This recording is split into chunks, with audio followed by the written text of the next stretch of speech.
Come explore the depths of consciousness, where we raise the vibes and open minds.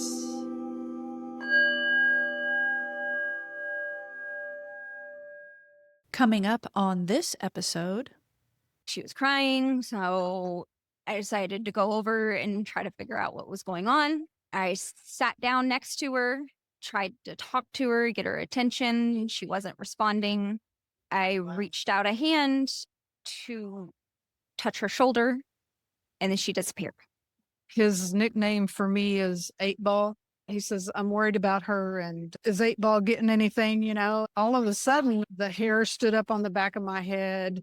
And I started seeing in my mind's eye a red flashing 3. welcome to the Grounded Galactic Twins podcast. This is Allison. And I'm Emily. And we have a very special episode for you today. We attended the Enchanted Mystic Market in North Little Rock about 2 months ago, and we had a booth set up where we were selling our books as well as setting up the podcast mic and collecting Arkansas Paranormal stories. So we have 2 of those interviews for you today. And I did want to mention that we have been working on a lot of other projects aside from the podcast. So I know you haven't really heard from us in a while. We haven't done a traditional podcast format that we normally do, where me and Emily are both talking and we're going over a particular topic. We are both working on some passion projects right now that are just taking a lot of our time, but we are not done with the podcast. We will be bringing more episodes in the future. I'm very much looking forward to one of our future episodes that I know we're going to deep dive into artificial intelligence. And we may also start having some guests on the podcast as well. You may have also noticed that this is Allison speaking, am posting some channeling content. It's sort of separate from the podcast, but it is on our Grounded Galactic pages. Just know that that's there for you and should have about one of those dropping each month. And Allison also has, Allison, I love her, talking about myself in the third person, but I do have another episode that I have already recorded that I will be dropping maybe in a few weeks.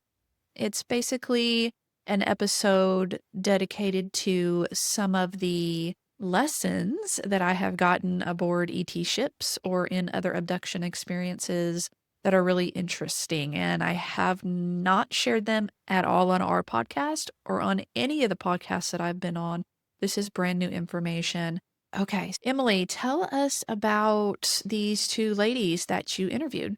I really enjoyed talking to both of these ladies at the event, and they both really kind of highlight diverse set of paranormal experiences, where one felt more positively about her connection to phenomenon and the other not so much. So I think that's really an interesting juxtaposition of a sort of diverse set of experiences that people can have. They were very vulnerable with me. They were talking about things that made them emotional. And often when you're hearing stories from people who have had paranormal experiences, those emotions come up because often these experiences are really emotionally charged, as you can imagine. Yeah, I couldn't ask for a better 2 interviews, and I really enjoyed speaking with both of these ladies. It's funny. I did not actually hear their stories while you were interviewing them at the Enchanted event because I was at the front of the booth. I was talking to customers about my books. And so the first time I heard this is when I came in to edit this podcast, and it's been almost 2 months. And I have to say, I really enjoyed it. I wish I would have listened to them earlier because I definitely really enjoyed their content. The first interview that we are featuring is from a young lady named Tabitha, and she is going to tell us about her first time realizing that she could see past the veil. I was 13. I was in foster care, living in a group home in Springdale, Arkansas. I was the youngest one in the house, shortest one in the house. It was bedtime, curfew, lights out, whatever you want to call it. My room was at the end of the hall. I had been in my room for hours already. I was reading. I always kept to myself because the other girls tended to pick on me, being the smallest and the newest. Everyone else was starting to go to their rooms, and one of the teaching parents, which is what they called the staff, the people that were watching us, she called my name, and I come from my room at the end of the hall, and she's in one of the other girls' rooms. She looks at me confused because I came from the direction of my room instead of the game room, which was the opposite end of the hall.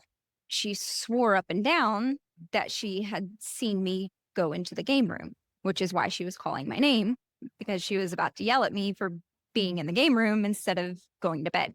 She sent me to the game room to find out who had went in there. And I saw a girl sitting on the couch holding a teddy bear, and she was crying. I stood there for a minute, like, that's odd. Maybe a new girl showed up while I was at school and nobody told me. Wouldn't be out of the norm for that to happen. She was crying, so I decided to go over and try to figure out what was going on. I sat down next to her, tried to talk to her, get her attention. She wasn't responding. I reached out a hand to touch her shoulder, and then she disappeared. I flipped the fuck out. I immediately went back to the teaching parent, which I can't remember her name at the time, and told her what happened. Everybody started freaking out. She started searching the rest of the house to figure out what was going on. She didn't believe me, although she insisted that she had saw me walk to the game room, and I insisted that it wasn't me. I kept telling her over and over this girl disappeared when I touched her. The next day, we found out that that teaching parent quit. Also, that day, I was walking down the hallway and happened to look at one of the portraits hanging in the hallway. You know, those old-timey looking pictures with people. The little girl was in one of them. They look like standard pictures that you just get, prints of artwork that you just get. But it was that little girl, and it freaked me out. It stuck with me, other than that making me realize that I could see across the veil. After that happened, I realized that my so-called imaginary friends that I still had were actually ghosts. They had been with me since I was a toddler. I still see them every once in a while, even today. If there's a lot of stress or something I'm worried about, they tend to show up. I had a male spirit for a while through high school that would lend comfort whenever I was anxious. All I ever felt was a hand on my leg. It was quite obviously male energy. I would just feel a warm handprint right here on my leg. It would calm me. That went away when I met my husband. I think it was because I felt safe with him, and that's all he wanted was for me to be safe, because I only ever felt him when I was anxious. Still don't know who he was. And ghosts are not the only thing I see across the veil. I see other creatures and fae and all sorts of things. Most people cannot. I, for some reason, I get a lot of looks. I think it's something I innately have. Another story I've been told that happened, I was 2. I was home alone with my grandmother, and she wanted to go to the store. She told me to get my shoes on. Let's go. We're going to go to the store. I told her, no, we can't go yet. She thought I was being rebellious and not wanting to go. I told her, no, the angel said we can't go yet. Of course, the popcorn ceiling things. Well, we had one that had sparkles on it too. That's what I was calling the angels. Of course, I always went back and forth with calling them angels or fairies. That's what I was speaking to. They told me that we couldn't go yet, and I was adamant about it. So she relented, and she said that about 15, 20 minutes later, I came in with my shoes on and said, okay, we can go now. On the way to the store, she told me that we came up to a multi-car pileup. If we had left when she wanted to, we would have been in it. There have been multiple instances like that for me in my life where something told me, no, don't go that way. No, don't leave yet. I've come across or heard about a wreck or other things happening. I have very strong intuition. I knew when my brother broke his foot, like the minute it happened. I knew when my son broke his collarbone, like as soon as it happened. It's a burden sometimes because sometimes I can feel that something bad is about to happen and I don't know what it is or who it's going to happen to.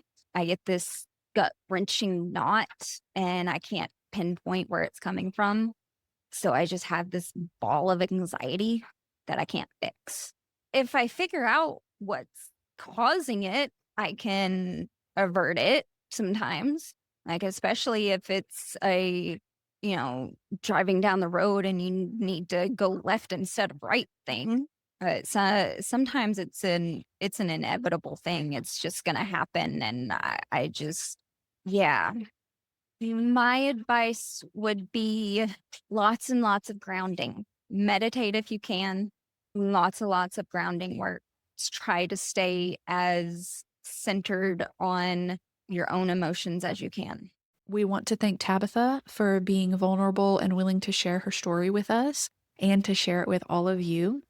Our next story comes from D. Fletcher. That's D.E. Fletcher. And she is going to tell us about not only some of her stories, but a little bit about her work. And she gives a lot of really good insights, tips for other people who may be wondering about their spiritual gifts, mediumship, and different things like that. So please listen to the end because her advice is really invaluable. My story starts with a phone call that I received one evening when I was in Colorado, and it was a relative on the phone, and he kind of knows that sometimes I get things, paranormal things like psychic things. His nickname for me is 8-Ball. That's a reference to a little game that's been around for a long time. So anyway, so his new wife had recently been diagnosed with end-stage cancer, and he had called because he was worried about her. And so he doesn't like to talk about psychic things or whatever, paranormal things. So the way he does that sneakily is he will ask, well, what does 8-Ball say? And so anyway, he asked me he says, I'm worried about her. And, is 8-Ball getting anything, And all of a sudden the hair stood up on the back of my head and I started seeing in my mind's eye a red flashing 3. And so I told him, I said, well, something's going on because I have, the hair standing up on the back of my head, and I'm seeing this big red flashing number 3 in my mind's eye, and it's flashing. And he's like, well, what does that mean? I'm like, I think it's a measure of time. And he goes, well, like how long she has left? And I said, I think so, because that's kind of the feeling I was getting. So I'm a psychic medium, so I get things, I hear things, see things, know things that other people don't necessarily pick up on. And so I said, yeah, I think it's a measure of time. And he goes, well, what does it mean? 3. And I'm like, it feels like time is short. And he goes, well, is it 3 hours, 3 days, And I was like, I wasn't getting anything else, So I'm like, I don't know, but it's 3. I don't feel like it's 3 years or 3 days, but I can't tell you because that's all I'm getting. So anyway, I said, do you want me to come home back to Arkansas? I said, do you want me to come home? And do you need help with her? And he said, yes, but I'll give you a call and let you know. And so I said, okay. And then a couple of days passed, and I woke up one morning and I was like, I was getting the feeling and hearing time to leave, time to leave, time to go. I ignored that for like a couple of days because I'm like, what, where do I have to go? I don't understand, you know?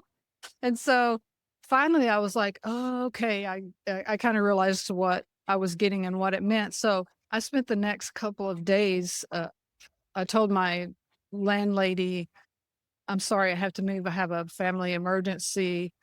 And she understood. She was very kind about it. And so I basically sold everything I had and packed what was left in my car and headed out to Arkansas to help my family member. So I get to Arkansas, and a few days later, I went and visited with his wife, and she was watching a show that I used to watch a lot. It was like a paranormal kind of ghost story. I don't remember the name of the show, but anyway, I was like, oh, we have something in common. I later learned that she had some psychic abilities, but I didn't know that at the time because I'd actually never met her. They were married after I moved to another state. So anyway, I met her, and then I think it was a couple weeks later, that was the only time I got to meet her. And so, sorry, after she passed, I looked at the calendar, and it had been 3 weeks. That's when I realized that the flashing number 3 meant she had 3 weeks left to live. So that's my story.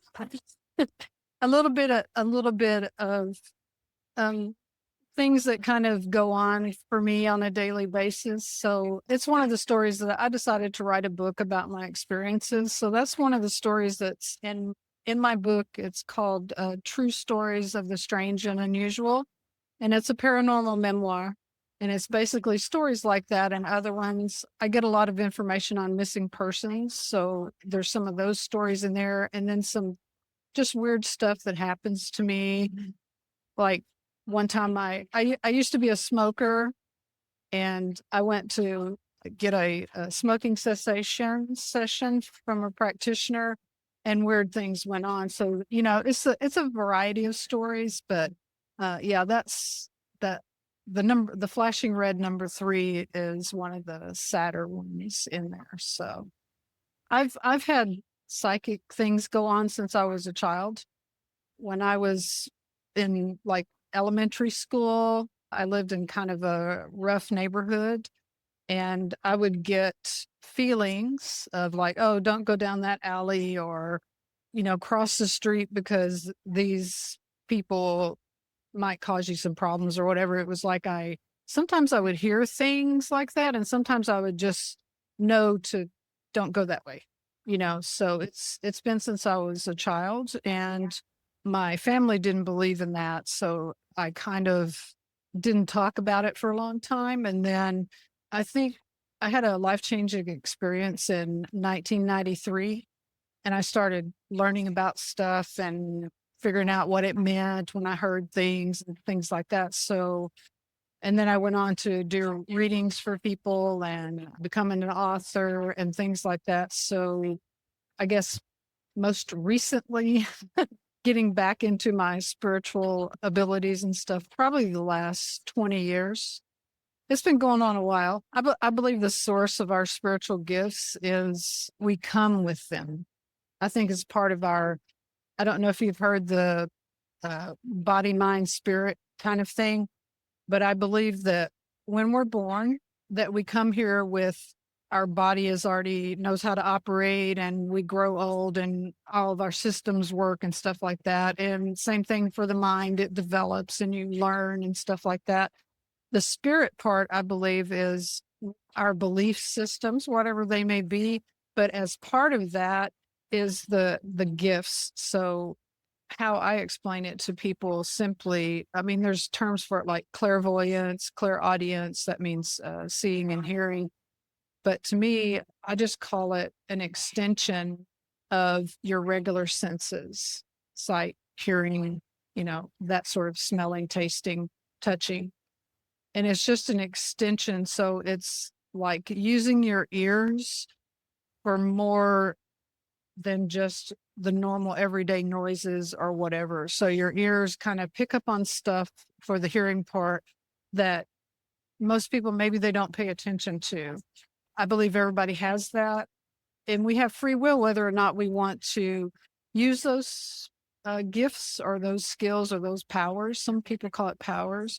So some people will use it and some people won't. But I think the biggest example, simplest example of how these things operate innately or are just a natural part of us is our gut feelings about things, or women call it women's intuition.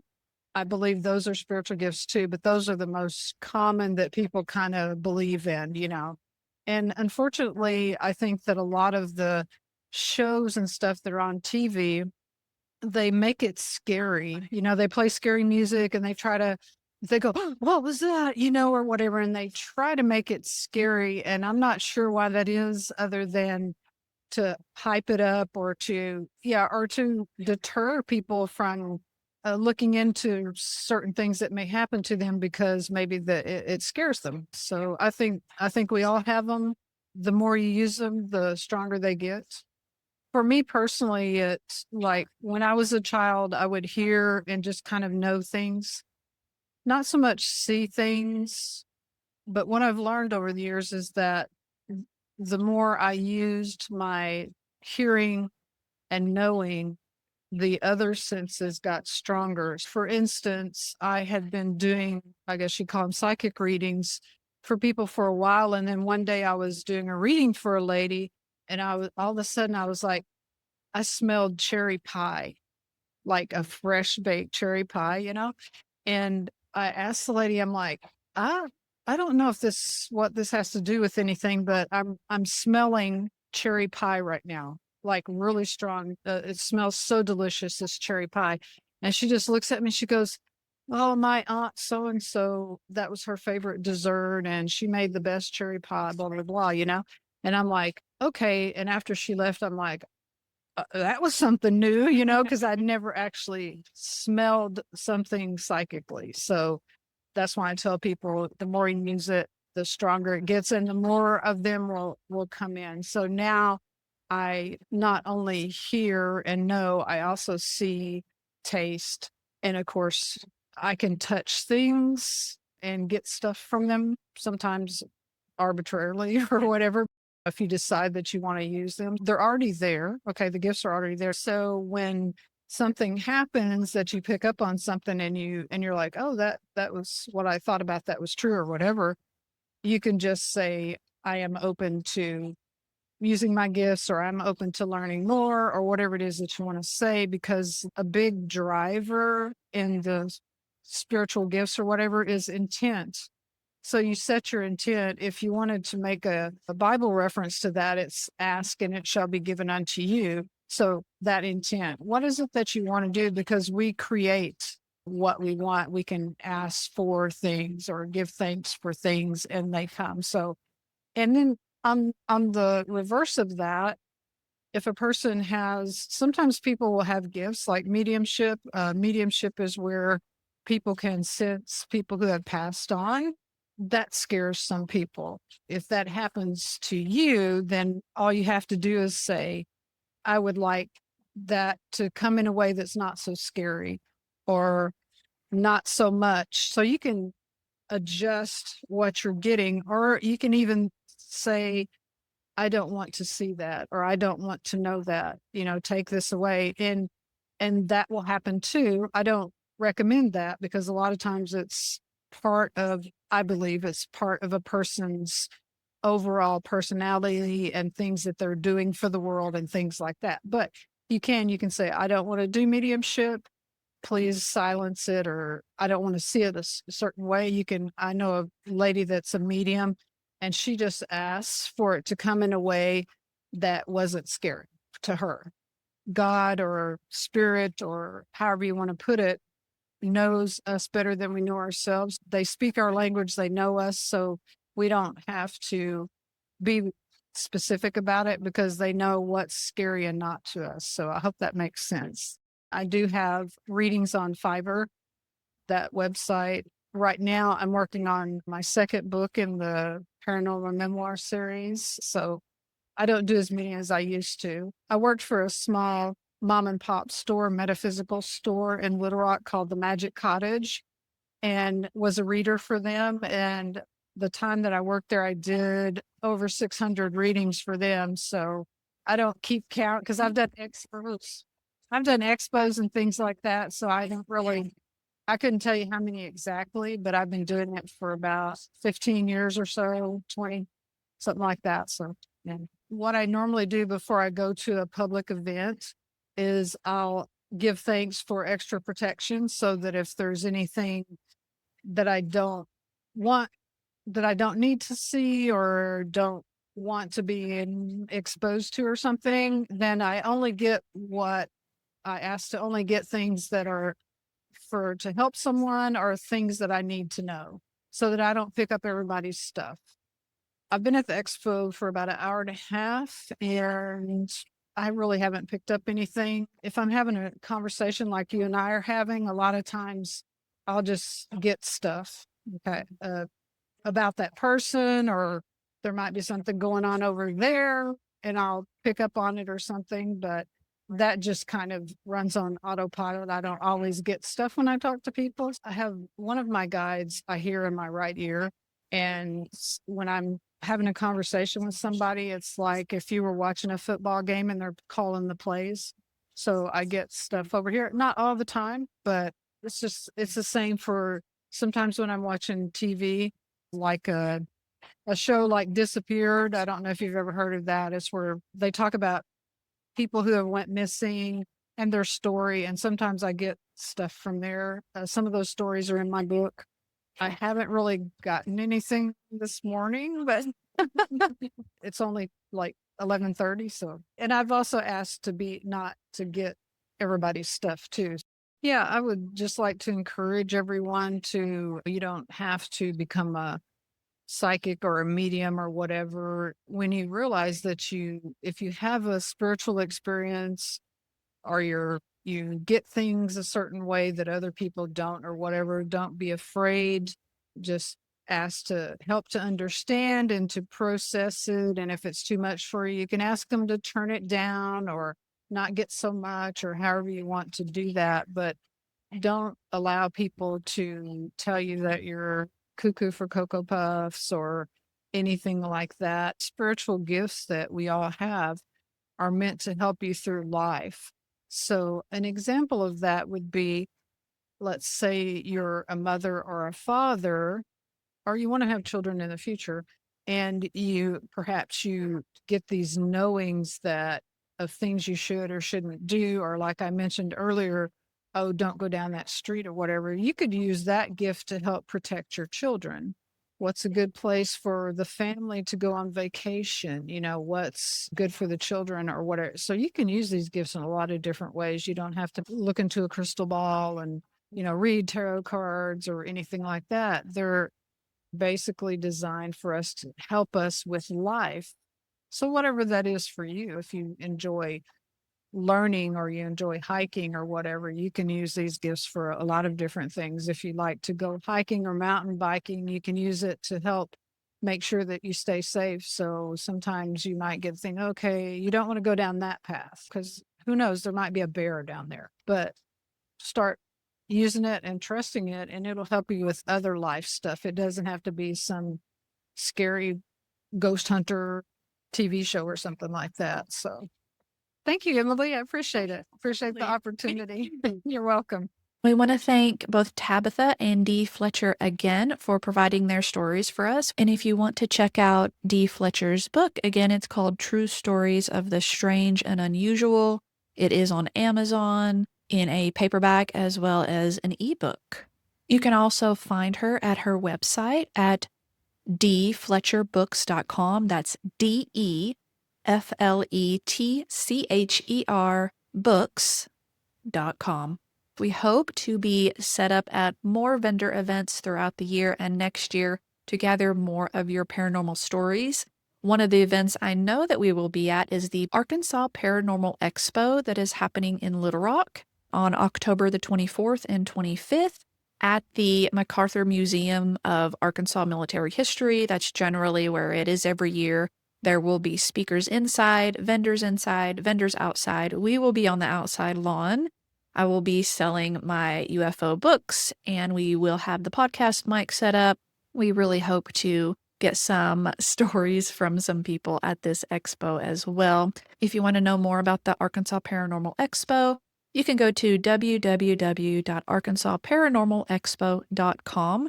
General admission is $10 per day, which is seriously a steal. And children under 12 are free. So bring your kiddos along. They've already released their speaker lineup. Let's see, I can actually tell you a little bit about it now. So we've got Ken Gerhard, and please forgive me if I am mispronouncing any of these names. You may be familiar with him if you are in the cryptid or Sasquatch community. He is a cryptozoologist, researcher, and author, and he is doing a presentation on both days on Bigfoot and cryptid topics. We also have Debbie Ziegelmeyer, who is MUFON's on the board of directors there, very involved in MUFON, very much into especially underwater UAPs, or they call them USOs. I have not met her directly, but I have had contacts with her. She's just a super nice lady, very knowledgeable, and she is doing presentations on both days as well. One on Deepwater Alien Residents, the cover-up, and the other one on the 50th anniversary of the Southeast Missouri Ozarks UFO flap. So that'll be really cool. Carol Pate is also going to be there. She is a psychic. She is going to be doing a presentation as well as open galleries. And she definitely knows her stuff and is very plugged in. Robert Swain is also going to be there. Another super nice guy. I met him at a Bigfoot conference a few years ago. He's a Bigfoot field researcher. He's the co-founder of the Arkansas Primates Evidence Society, and he's authored some books as well about Bigfoot in Arkansas. Also very knowledgeable, really down-to-earth, cool guy. They're also going to have Adrian and Tina Scalf. It doesn't say what their presentation is going to be about. They are founders of the River Valley Paranormal Research and Investigations. They also have a podcast called Amok, A-M-O-K. They will also have Martha Hazard Decker, who is an author, investigator, researcher, photographer, retired police detective, and assistant chief of police, going to be doing presentations on both days as well. The presentations are Haunted Hill House, Where Spirits Speak, and Paranormal Profiling 2. Also, another presenter is Pat Fitzhugh. Pat is a paranormal author, researcher, and investigator. He is going to be doing presentations on the Bell Witch haunting and has written a book on that as well. Very interesting. Althea Watson, another psychic, is going to be doing presentations on near-death experiences. That's very near and dear to my heart. Also, Keith Age is going to be in attendance. It doesn't say on here what his presentation is going to be about, but he is the founder and president of the Louisville Ghost Hunters Society. He's also a producer, director, and musician. So they have a really good lineup. Some of these people are pretty much steady presenters that come back from year to year. So if you've gone before, you will see some familiar faces. And some of these people are new. It's going to be a really good event, and I'm really hoping to see a bunch of you there. Please come. Me and Emily want to see you. All right. Thanks, guys.